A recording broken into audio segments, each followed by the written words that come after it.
Coming up on the first Sports Extra of 2018, down goes Duke, down goes Duke. The women's basketball team takes the Devils out in dramatic fashion. The men's basketball team was taking care of business on Saturday afternoon. And we give you your football forecast for next season. All that and so much more, Sports Extra starts right now. From the University of North Carolina School of Media and Journalism, covering the full range of Tar Heel athletics. This is Sports Extra. We're back, and you know you missed us. Welcome to Sports Extra. I'm Bailey Ingalls. And I'm Paul Beam. The weather outside might have been frightful, but the Dean Dome and Carmichael Arena were oh so delightful this week. The women's basketball team had its work cut out on Sunday. Coming off a disheartening loss to NC State, the Heels hosted the 15th ranked Duke Blue Devils, who hadn't lost to Carolina since March of 2014. Carolina could not get a shot to fall from anywhere in the first quarter, but in the second, something clicked for Leah Church, and boy was she cooking from the three-point line. But the game ball has to go to Paris Key. Key poured in 36 points, but none bigger than the last shot of regulation. Down by 3 or 4 seconds, she gets the inbound pass, and she pulls up major onions. We've got free basketball, folks. The clutch tray left Duke rattled. The Devils tried to bounce back in the extra period, but Janelle Bayless said, no, no, no, not today. UNC came out on top for one of the most memorable wins in years. Final score, Heels 92, Devils 86. A dramatic win on Sunday, and for more, let's bring in basketball analyst Natalie Harden, who is live from where it all went down, Carmichael Arena. Natalie, how'd the Heels pull out this win? Paul, these girls did not make it easy on themselves. They were down by 19 at one point. Duke was up 71-65 with 32 seconds left, and 538 Sports had Duke winning at a 99.9%. But clearly, they did not have the key to success. That major key was the play of guard Paris Key on the last few offensive possessions of regulation for the Heels. We'll start with 27 seconds left in regulation. The Heels are down by 4. Duke inbounds the ball, and Key gets the steal on the double team at half court. Duke is forced to foul her to stop the easy bucket. Carolina inbounds the ball on the baseline with 23 ticks to go. Coonan has the ball to Jamie Cherry, who gets the ball to Key. Key drives the lane, pulls up for a tough two, and cash. Carolina would foul Duke, but they would only make 1 of 2 from the foul line. Fast forward to the last play of regulation. Key fakes to the middle of the court, runs out to the three-point line. The Duke guard recovers well, but doesn't get a hand up. And you know the rules. Hand down, man down. And Key knows just how important this win is. Being able to come back down 19 against Duke and me making the three-point shot with 4 seconds left, such a great feeling, and the crowd was phenomenal.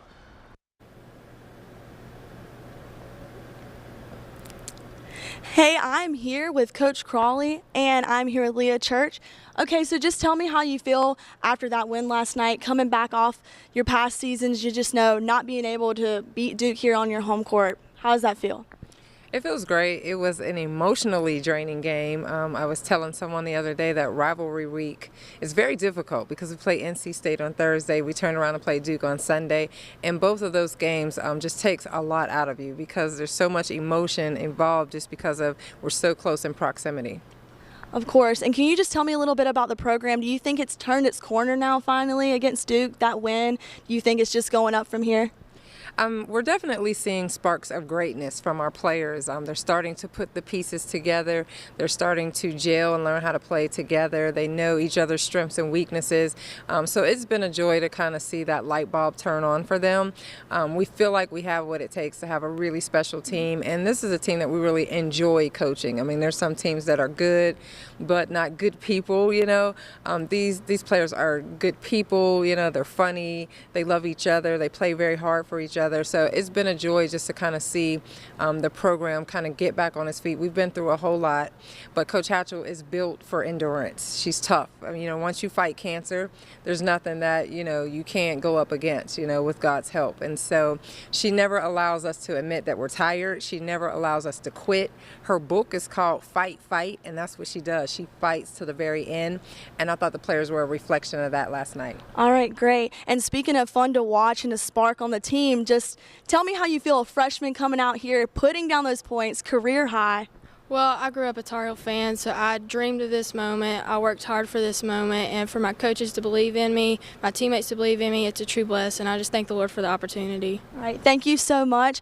This is just a great win for me, a great win for everyone, and we're proud to be Tar Heels. Back to you, Paul.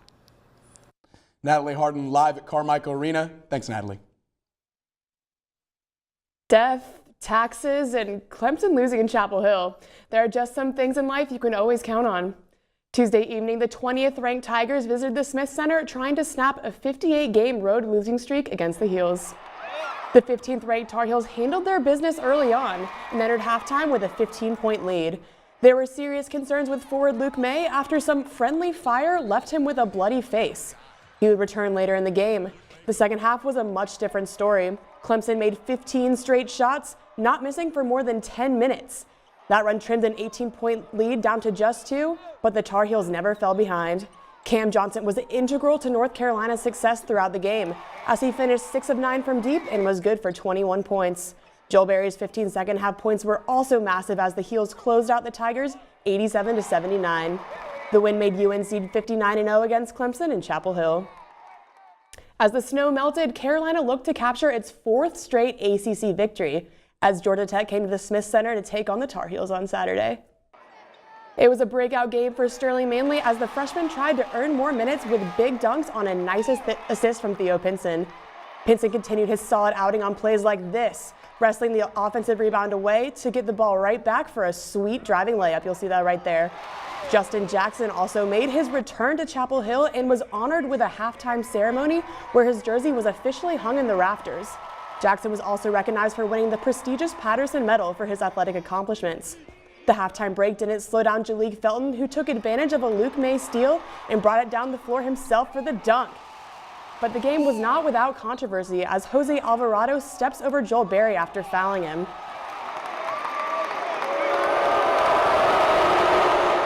The fans made sure to give Alvarado a warm reception every time he touched the ball for the rest of the game. Drama aside, the Heels sting the Yellow Jackets for an 80-66 victory.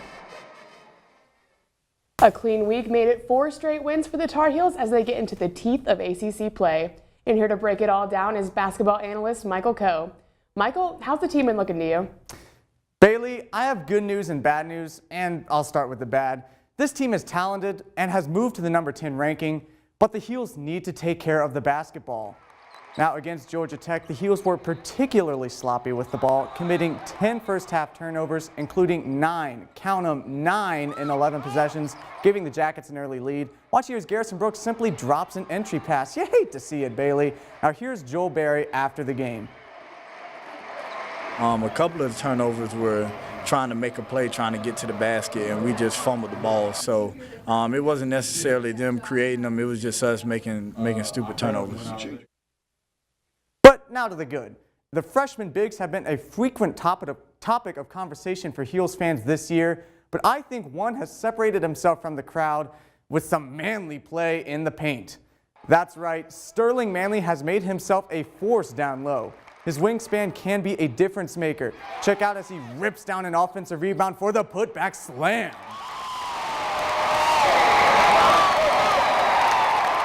But one thing still holding Sterling back is his conditioning. Coach Williams loves his big men running the floor, and Manley just isn't there yet. His minutes might be low right now, but Theo Pinson says Manley reminds him of a former Tar Heel. I try to talk to Sterling every day because he reminds me of Tony so much because he's so tall and long. He doesn't even really jump. He just reach over top of him and just get his hands on the ball and keeping it active. And he doesn't understand right now, but he's getting it. You can tell. Now the ACC gauntlet just keeps going for the Heels, as tonight they visit Blacksburg to take on the Virginia Tech Hokies at 7. Now Castle Coliseum is normally a house of horrors for ACC foes, but not for the Tar Heels. Carolina has won its past 3 in Blacksburg. To make it 4, UNC will have to bring its A game on defense. The Hokies ranked 13th in the country and scoring at almost 86 points per game, including dropping, get this, 132 against the Citadel earlier this year. Ahmed Hill leads Virginia Tech with more than 14 points per game, and he shoots the 3 at a ridiculous 47% clip. Guarding the three has been an issue for the Heels this season, so this could be a high-scoring affair. It's a quick turnaround for the Heels after playing Saturday, and this could very well be a trap game for Carolina. ACC road games are some of the toughest in the country. We'll have to see if Roy's boys are ready. Bailey? That's basketball analyst Michael Coe in studio. Thanks, Michael. Carolina has a history of never canceling school. However, this past week, sporting events got moved around and there were no classes. What students did instead became a staple on social media. Snow began falling Wednesday before 8 a.m., creating a winter wonderland. And that meant school was out for the Tar Heels. Students across campus had fun participating in snowball fights like this one in the pit. Other students spent their 2 snow days sledding and making snowmen in the quad. One Tar Heel and her friend decided to reenact a scene from the movie Elf. Watch as he throws a snowball right at the camera. Bam! Right in the lens. What a shot. Drone owners also took advantage of the wintry weather by taking some beautiful aerial shots. Carolina has a beautiful campus all year round, and it's especially pretty in the snow. It was the second biggest snowfall for the Triangle in nearly 20 years, totaling between 10 and 12 inches. In 2000, we got more than 20 inches of snow. The new football schedule is out, and the squad's going to be racking up some frequent flyer miles. We'll give you a look at the 2018 Roadshow. Well, Thomas, you've got pre-diabetes. But with more exercise and a change in diet, it can be reversed. I've tried exercising. It just makes me hungry for bacon. I love bacon, too. And who really likes to exercise? Not me. Me neither. Nobody. So we're good? What? Oh, you still have pre-diabetes. Big time. I adopted Bento in 2010 from a shelter. As it turns out, we have very similar personalities. And this cat makes me make art because he's always motivating me to take pictures of him, to draw pictures of him. He just is motivating artistically. It's just that simple. Well, he's my best friend, but a lot of people know him as Keyboard Cat.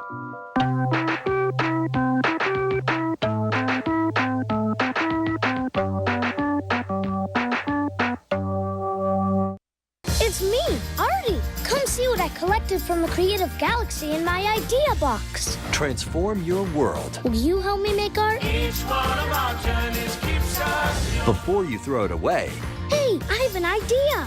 think outside the box. We'll never get older. Each one Go be amazing! Give your cardboard box another life. Recycle. Morning, Gary. We are GetSchooled.com. You want a college education, don't you? Gary, financial aid forms. Biology homework, G. What? Picking a college, man. You and us go together like tacos and Tuesday. And I love tacos.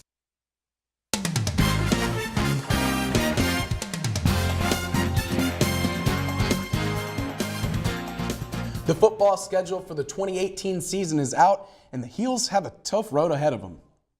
Among the Heels' notable games are the September 1st opener at Cal and the home opener in Week 3 against Peach Bowl champions UCF.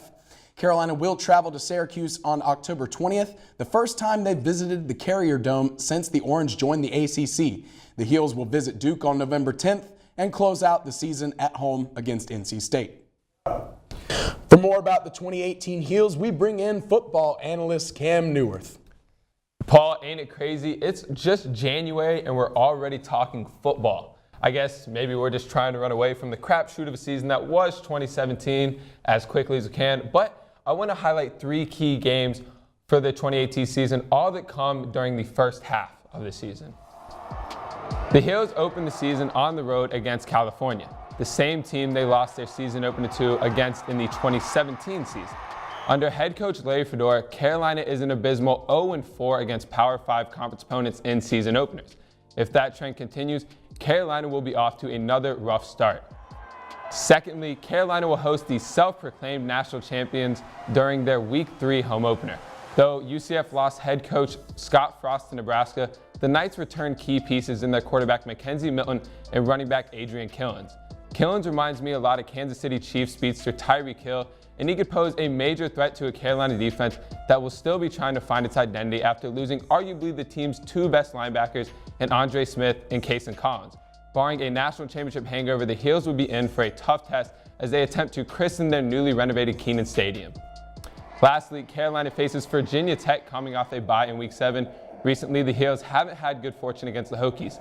Back in 2016, all of us remember when VT practically washed Carolina off the field in the famous Hurricane Matthew game. And last season, the Hokies handed the Heels their worst loss since the 2005 season. Between those two games, Virginia Tech has outscored Carolina 93-10. And one major area Carolina fans are hoping to see some improvement is in the quarterback position play of both Chaz Surratt and Nathan Elliott, who at times showed flashes as the signal callers, but inexperience hurt early in the season as the Heels choked away fourth quarter leads in 3 of their first 4 games.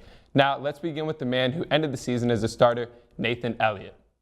In his 3 starts, Elliott threw for an average of 251 yards while proving to be an accurate deep thrower. The sophomore quarterback led the team to a 2-1 record in the final quarter of the season and had a touchdown to interception ratio of 9-2. Though Elliott showed comfort in the pocket, he struggled mightily making plays with his feet, rushing for only 65 yards on 24 carries with 0 touchdowns. But where Elliott found trouble, Surratt thrived. The redshirt freshman proved to be the dual-threat quarterback he was hyped to be coming out of high school, rushing for 210 yards and 4 touchdowns. He also displayed his ability to protect the ball early in the season, as it wasn't until his 4th start that he threw his first interception. But he looked uncomfortable at times in the pocket, relying all too often on his feet to make the plays rather than progressing through his reads. So, Paul, to me, Surratt is the better athlete, and experience could prove to be the best option. But as of right now, Elliott is the more poised player and offers consistency at the quarterback position.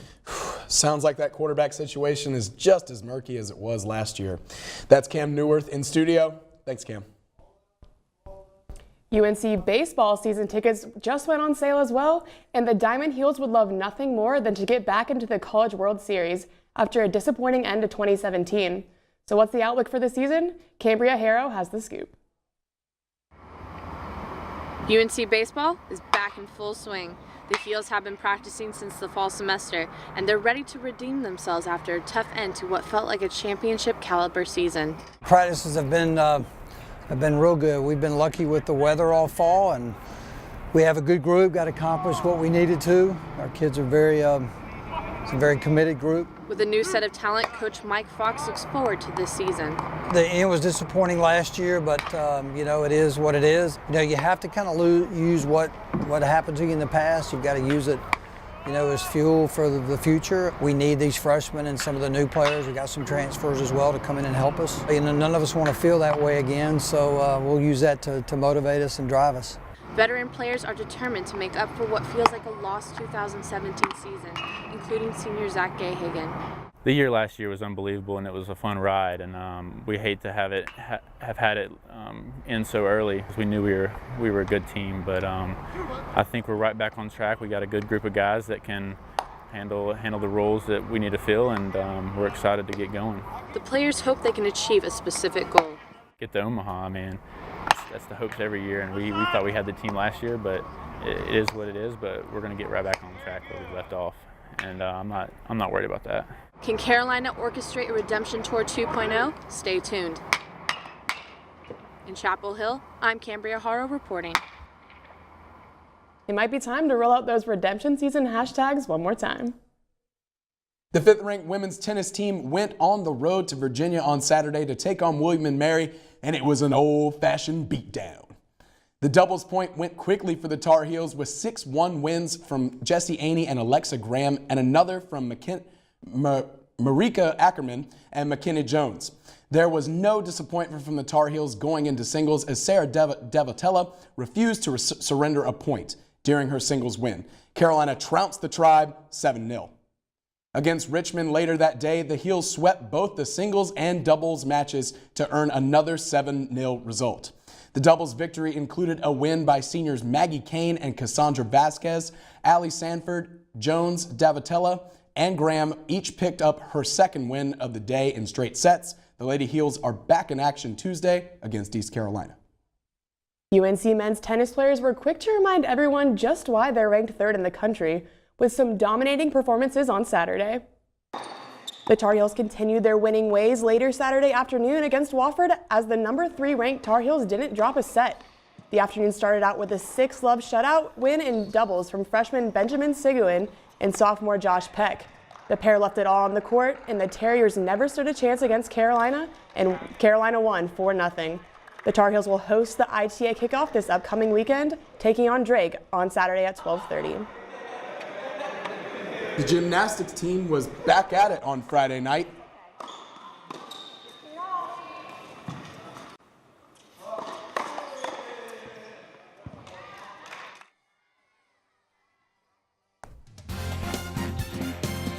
These women are true friends of the crown and sent Temple back to their pit of misery.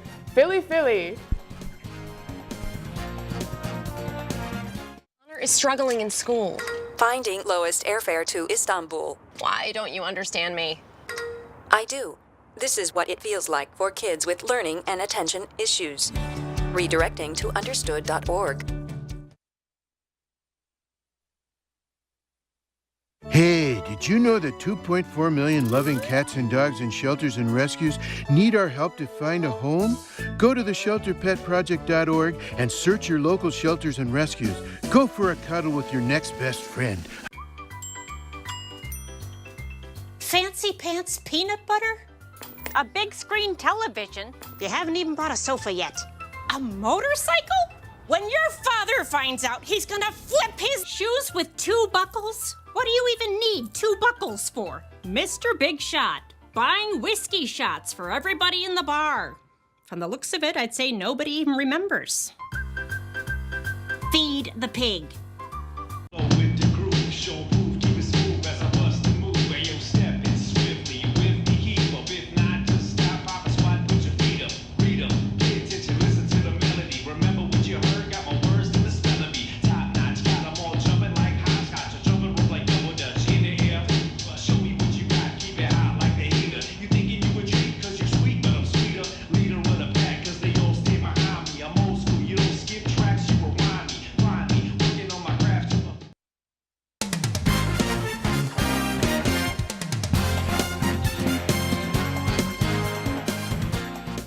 The gymnastics team returned to action Friday night against Temple, looking for its first win of the season. Senior Madison Nettles took first place on vault with a score of 9.825. In another first place finish, sophomore Grace Donahue dominated on the uneven bars with a score of 9.8. Sophomore Alexis Allen took first place on beam while also earning a career best of 9.9. Sophomore Michaela Robinson finished the sweep of her first place finishes, scoring a 9.9 on the floor, a new personal best. The Tar Heels will head to Maryland to face the Townsend Tigers next Friday. The Tar Heels wrestling squad, who's coming off a tough 1-point loss at Rutgers in its previous match, heads to Charlottesville to face Virginia in its ACC opener. 2 early Cavalier pins put the Heels in a hole, but AC Headley and Troy Heilman got the comeback started with wins by decision. Kennedy Mundy dominated through 2 periods with takedowns like this, then held on to make it 3 straight decisions for Carolina. Redshirt senior Ethan Ramos made his return from injury in dominant fashion, winning by technical fall. Chip Ness continued the Tar Heel dominance with another technical fall, giving Carolina its first lead. Corey Daniels sealed the victory for the Tar Heels. Carolina wins 20-15. On Saturday, the Tar Heels swimming and diving teams visited Charlottesville to take on the Virginia Cavaliers, hoping to improve on an up-and-down season so far. The Cavaliers defeated the 21st-ranked Tar Heels despite the Tar Heels' 8 combined wins. Heels freshman Valdas Abal Xtra took home first place in the 100-yard breaststroke with a time of 54.59 seconds, while senior JT Casey won the 50-yard freestyle in 20.51 seconds. On the women's side, freshman Caroline Halder won the 200-yard individual medley in 1 minute and 59 seconds, while senior Caroline Baldwin captured first place in the 100-yard freestyle. Other programs making a splash are men's and women's soccer, both of which are populating the pro ranks. Elizabeth Singletary has more. It was a big few days for UNC soccer last week, as there were a few homegrown signings and picks in the MLS and NWSL drafts. Before the draft, Zach Wright signed a one-year contract with Sporting Kansas City. The next day, sophomore Cam Lindley signed a 4-year contract with Orlando SC. Both Wright and Lindley signed under homegrown rights, which allowed teams to sign players to their programs who grew up in their academies, bypassing the draft. On Thursday, the National Women's Soccer League conducted its draft, and 3 Heels were selected. Megan Buckingham was selected 24th overall by the Chicago Red Stars, and Abby Alinsky was selected 30th overall to the Houston Dash. Joanna Boyles, the 32nd pick, is going to the Boston Breakers. It's pretty incredible. 2 years ago, I didn't think that I would be even able to come here, be part of this. So it's just a blessing, and so excited for Boston. I love the city. We played there this year, so I can't wait to get out there and give the fans something to smile about. To cap off an exciting week for the Carolina soccer programs, Alan Wynn was selected 25th overall to the Colorado Rapids on Friday. The MLS and NWSL seasons get underway in March. In Chapel Hill, I'm Elizabeth Singletary reporting. Best of luck to those Tar Heels as they begin their professional soccer careers. It was a wild and highlight-filled few days for Carolina sports. We'll bring you our top 5 plays of the week.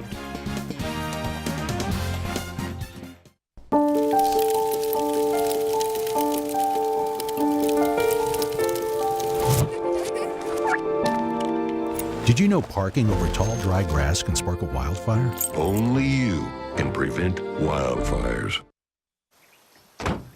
When they test you, stand firm and move only when you hear the seatbelt click that says they're buckled in for the drive. Never give up till they... We did a summer show. We are live.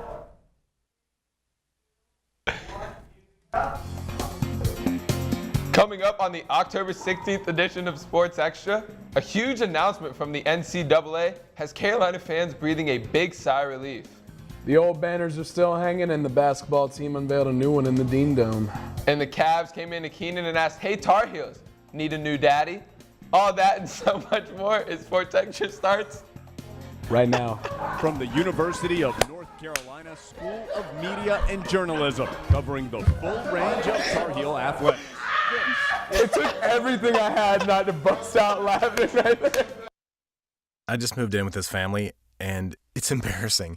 The little one, he likes to go outside and crawl around in the giant litter box. I don't know what he's doing. Oh, poop already. You're making me nervous. When I was 6, my days were spent playing basketball. When I was 6, my dream was to make it to the NBA. When I was 6, my mom had a stroke. I'm Paul George, and I want you to spot a stroke fast. F, face drooping. A, arm weakness. S, speech difficulty. T, time to call 911. Protect the ones you love. Spot a stroke fast.